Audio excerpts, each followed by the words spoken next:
Hey guys, welcome back to another video. और इस video में हम देखने वाले हैं दुनिया के कुछ ऐसे म्यूजिकल इंस्ट्रूमेंट जिनको सीखना काफी मुश्किल माना जाता है। इन इंस्ट्रूमेंट्स को सीखने के लिए सिर्फ प्रैक्टिस ही नहीं चाहिए, साथ में कई टेक्निक भी सीखना पड़ता है। तो चलिए करते हैं इस वीडियो की शुरुआत और देखते हैं दुनिया के ऐसे म्यूजिकल इंस्ट्रूमेंट जिन्हें सीखना काफी मुश्किल है। तो सबसे पहला जो इंस्ट्रूमेंट है वो है ट्रम्पेट। ट्रम्पेट देखने में काफी सिंपल इंस्ट्रूमेंट लगता है। इसमें 3 वॉल्स होते हैं, तो नेचुरली ऐसा लगता है कि इसे सीखना भी इजी होगा, लेकिन ट्रम्पेट की रियल डिफिकल्टी वॉल्स में नहीं है, प्लेयर के लिप्स और ब्रीदिंग कंट्रोल में है। इसमें आपको सिर्फ हवा ब्लो नहीं करनी होती, लिप्स की वाइब्रेशन, एयर फ्लो और प्रेशर को कंट्रोल करके डिफरेंट नोट्स प्रोड्यूस करने होते हैं। बिगिनर्स के लिए स्टार्टिंग में एक क्लीन और स्टेबल साउंड निकालना इसमें काफी ज्यादा चैलेंजिंग होता है, और जैसे जैसे आप हायर नोट्स और एडवांस टेक्निक की ओर जाते हो, कंट्रोल और भी इम्पोर्टेंट हो जाता है। अगला इंस्ट्रूमेंट है सेलो। सेलो को देखकर ऐसा लगता है कि ये वायलिन का एक बड़ा वर्जन है, और टेक्निकली दोनों में कुछ सिमिलैरिटीज भी है, लेकिन बिगिनर्स के लिए सबसे इम्पोर्टेंट चैलेंज है इस इंस्ट्रूमेंट में फ्रेट्स ही नहीं होते। मतलब गिटार की तरह कोई फिक्स फ्रेट नहीं है जो आपको एग्जैक्ट पोजीशन बताए।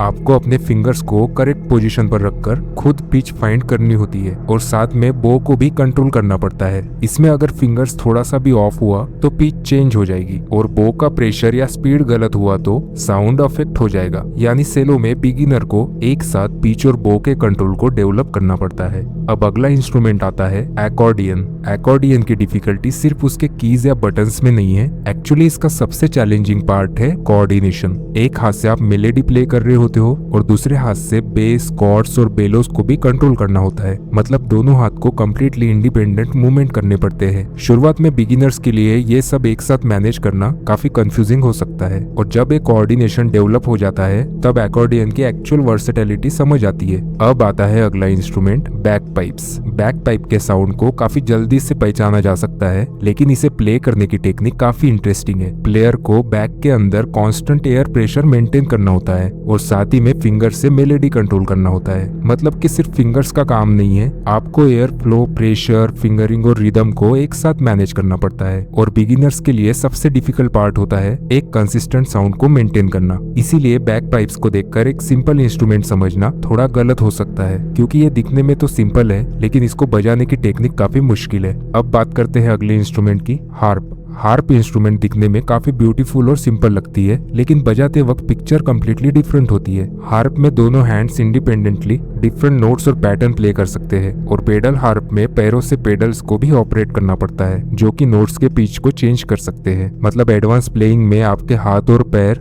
दोनों को साइमल्टेनियसली काम करने होते हैं, और बिगिनर्स को स्ट्रिंग का लेआउट भी प्रॉपरली मैनेज करना पड़ता है, और इसी कॉम्बिनेशन की वजह से हार्प को सीखना काफी डिमांडिंग हो सकता है। अब अगला इंस्ट्रूमेंट है पाइप ऑर्गन। अगर आपको ऐसा लगता है कि पियानो बजाना मुश्किल है, तो आप पाइप ऑर्गन को एक बार देखो। पाइप ऑर्गन में मल्टीपल कीबोर्ड्स हो सकते हैं, और नीचे एक पेडल बोर्ड भी होता है जो कि पैरों से प्ले किया जाता है। मतलब प्लेयर को हाथ के साथ पैरों का भी कोऑर्डिनेशन डेवलप करना पड़ता है। तो यहाँ सिर्फ नोट्स को बजाना ही चैलेंज नहीं है, आपको एक साथ म्यूजिक के मल्टीपल लेयर्स को कंट्रोल करना होता है। एक बिगिनर को इस इंस्ट्रूमेंट को सीखने के लिए भी काफी वक्त लग सकता है। अब अगला इंस्ट्रूमेंट है बैसून। बैसून को देखकर शायद आपको लग सकता है कि इसका साइज सबसे बड़ी प्रॉब्लम है, लेकिन एक्चुअल चैलेंज है इसका double reed. Double reed instruments में साउंड प्रोड्यूस करने के लिए ब्रीथ और लिप का प्रॉपर कंट्रोल चाहिए। बिगिनर्स को एयर फ्लो, लिप्स और फिंगरिंग को प्रॉपरली कोऑर्डिनेट करना पड़ता है, और बैसून का साइज और फिंगरिंग सिस्टम भी शुरुआत में काफी ज्यादा कॉम्प्लेक्स लग सकता है। इसीलिए बैसून में सिर्फ नोट सीखना इनफ नहीं होता, साउंड को कंट्रोल करना भी सीखना पड़ता है। तो अभी नंबर 3 पर जो इंस्ट्रूमेंट है उसका नाम है ओबो।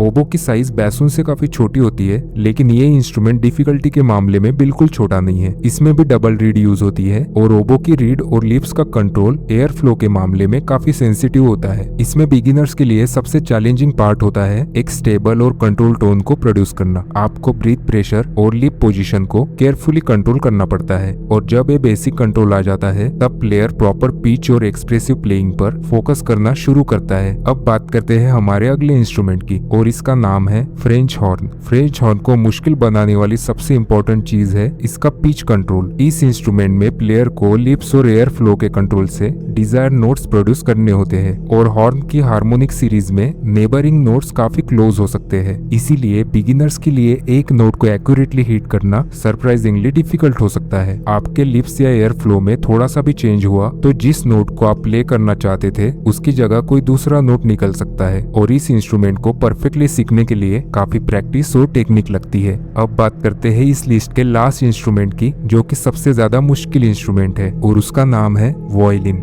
वायलिन हम सबने सुनी है और इसकी आवाज काफी इमोशनल फील होती है, लेकिन इसे बजाने के लिए काफी ज्यादा स्ट्रगल करना पड़ता है क्योंकि वायलिन को डिफिकल्ट बनाने वाली सबसे इम्पोर्टेंट चीज है इसमें फ्रेट्स ही नहीं होते। जैसे कि गिटार में फ्रेट आपको पिच लोकेट करने में हेल्प करता है, जैसे कि पियानो में हर नोट के लिए एक फिक्स की होती है, लेकिन वायलिन में आपको फिंगर को खुद एग्जैक्ट पोजीशन पर प्लेस करना होता है। और प्रॉब्लम सिर्फ लेफ्ट हैंड की नहीं है, राइट हैंड में बो को भी कंट्रोल करना होता है जो कि उसकी स्पीड, प्रेशर और पोजीशन साउंड को कम्प्लीटली चेंज कर सकती है। मतलब बिगिनर को एक साथ करेक्ट पिच, बो कंट्रोल, टाइमिंग और टोन पर काम करना पड़ता है और इसी वजह से वायलिन पर स्टार्टिंग स्टेज में एक क्लीन एक्यूरेट नोट को प्रोड्यूस करना काफी डिफिकल्ट हो सकता है। लेकिन इसमें अगर आपने एक बार कंट्रोल डेवलप कर लिया तो वायलिन की पॉसिबिलिटी ऑलमोस्ट एंडलेस हो जाती है और वायलिन जितनी ज्यादा सीखने में डिफिकल्ट है उतना ही ये सीखने के बाद पावरफुल बन जाती है। तो दोस्तों ये थे कुछ ऐसे इंस्ट्रूमेंट जो कि बिगिनर्स के लिए सीखना काफी मुश्किल हो जाता है, क्योंकि जैसे आपने देखा कि इसमें प्रैक्टिस के साथ आपको कुछ टेक्निक्स भी आनी चाहिए। लेकिन कोई भी चीज कितनी भी मुश्किल हो, अगर आप कंसिस्टेंट काम करते हो उस पर, तो वो चीज टाइम के साथ काफी आसान हो जाती है। तो दोस्तों आप अगर इनमें से कोई एक इंस्ट्रूमेंट सीखने का सोच रहे हो या ऑलरेडी प्ले करते हो तो कमेंट करिए। तो मैं मिलता हूँ आपको अगले वीडियो में कुछ नए इंस्ट्रूमेंट्स के साथ। तब तक के लिए वीडियो को लाइक और चैनल को फॉलो कर दीजिए। धन्यवाद।